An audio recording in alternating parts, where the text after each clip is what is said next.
Guys, welcome back to my BB vlog. So ಇವತ್ತು ನಾವು mutton fry ಮಾಡ್ಲತ್ತೀನಿ guys. ಇದೆ ಸೊ ಇವ್ರನ್ನ ಹೇಳಿ ಇವಾಗ ಫೋನ್ ಮಾಡಿದ್ದೆ ನಮ್ಮ ಮಮ್ಮಿ ಹೆಂಗೆ ಮಾಡ್ಬೇಕು ಮಮ್ಮಿ ಅಂತ ಕೇಳಿದಾಗ ನಮ್ಮ ಏನಂತಾಳ ಕುಕ್ಕರ್ ಒಳಗೆ ಹಾಕಿ ಒಂದು 100 ಸಿಟಿ ಹೊಡ್ಸೋಂತಂದಾಳ. ಸೊ 100 ಸಿಟಿ ಹೊಡ್ಸಾದ್ಮೇಲೆ ಮತ್ತೆ ಸಿಗ್ತೀವಿ. ಕುಕ್ಕರ್ ವಿಸಲ್ ಹೊಡೆದು ಹೊರಗೆ ಬಂದು ನೋಡೋಷ್ಟೊತ್ತಿಗೆ ನನ್ನ ಮಗಳು ಮನೆಯೆಲ್ಲ ಛಲಾಪಿಲಿ ಮಾಡ್ಯಾಳ ನೋಡ್ರಿ. ಎಷ್ಟು ಹೇಳಿದ್ರು ಕೇಳಲ್ಲ ನೋಡ್ರಿ. ಸೊ ಈರುಳ್ಳಿ ಫ್ರೈ ಆಗತ್ತವ, ಇಲ್ಲಿ ಟೊಮೆಟೊ ಕೊಯ್ದಿಟ್ಕೊಂಡಿದ್ದೀನಿ. ಇವೆಲ್ಲ ಹುರ್ಕೋಬೇಕು.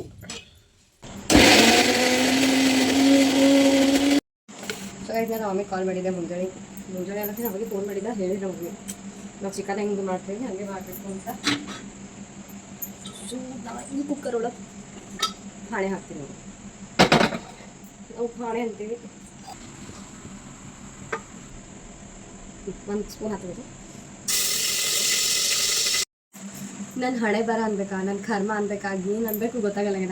ನನ್ನ ಫೋನ್ ಸ್ಟೋರೇಜ್ ಫುಲ್ ತೋರಿಸ್ತೈತಲ್ಲ, ಯಾವುದೇ ವಿಡಿಯೋ ರೆಕಾರ್ಡ್ ಮಾಡ್ಲತ್ತಿದ್ರು ಸ್ಟೋರೇಜ್ ಇಲ್ಲ, ಪ್ಲೇಸ್ ಇಲ್ಲ ಅಂತ ಎಷ್ಟು ಆ್ಯಪ್ಗಳು ಡಿಲೀಟ್ ಮಾಡೀನಿ.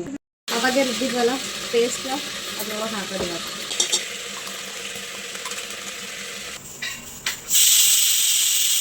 ಸೊ ಪಲ್ಯ ಜೊತೆ ರೊಟ್ಟಿನೂ ಮಾಡ್ಕೊಂಡಿನಿ. ಪಲ್ಯ ರೆಡಿಯಾಗಿತ್ತು. ಸೊ ರೊಟ್ಟಿ ಆದ್ಮೇಲೆ ಊಟ ಮಾಡ್ಕೊಂಡಿದ್ದೀನಿ. ಸೊ ಇಷ್ಟೇ ಗೈಸ್ ವಿಷಯ. ನೆಕ್ಸ್ಟ್ ವ್ಲಾಗ್ ಒಳಗೆ ಸಿಗ್ತೀನಿ. ಬಾಯ್, ಲವ್ ಯು ಆಲ್.